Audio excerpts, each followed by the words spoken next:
মাত্র ৩ মাসে ফেরত পাবেন বেদখল জমি। জানুন সম্পূর্ণ প্রক্রিয়া। বছর পর বছর আদালতের চক্রবুহে আটকে থাকার দিন আর নেই। জমির দখল ফেরত পাওয়ার জন্য যেসব ভূমি মালিক দীর্ঘদিন ধরে আদালত ও দালাল চক্রের সঙ্গে লড়াই করে আসছিলেন, তাদের জন্য এসেছে এক যুগান্তকারী পরিবর্তন। নতুন আইন অনুযায়ী এখন মাত্র ৩ মাসে জমির দখল ফিরে পেতে পারেন ভূমি মালিকরা। আর এই প্রক্রিয়া হবে সহজ, দ্রুত এবং পুরোপুরি স্বচ্ছ।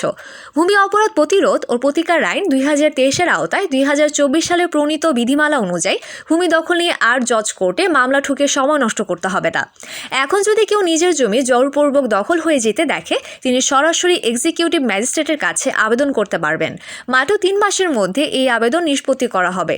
কিভাবে জমির দখল ফেরত পাবেন?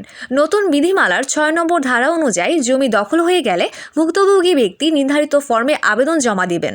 এতে জমির তফসিল, খতিয়ান দাগ নম্বর, দলিল, নামজারি খতিয়ান, করের তথ্য, জরিপ নথি এবং ছবি বা ভিডিও প্রমাণ যুক্ত করতে হবে। আবেদন পাওয়ার পর ম্যাজিস্ট্রেট প্রতিপক্ষকে ১৫ দিনের মধ্যে ব্যাখ্যা দিতে নোটিশ দেবেন।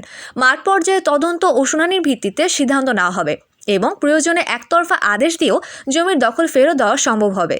যদি নির্ধারিত সময়ের মধ্যে দখল ফিরিয়ে না দেওয়া হয়, তাহলে আইনশৃঙ্খলা বাহিনীর সহায়তায় জমি জোরপূর্বক উদ্ধার করা হবে। বাধা দিলে শাস্তি।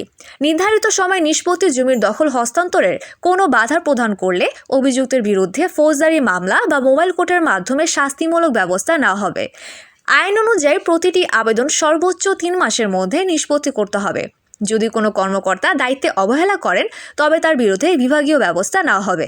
এছাড়া যদি একই বিষয়ে কোনো মামলা দেওয়ানি আদালতে চলমান থাকে, তাহলে ম্যাজিস্ট্রেটের কাছে আবেদন করা যাবে না। তবে আদালত চাইলে সে মামলা দ্রুত নিষ্পত্তির জন্য ম্যাজিস্ট্রেটের কাছে পাঠাতে পারবেন।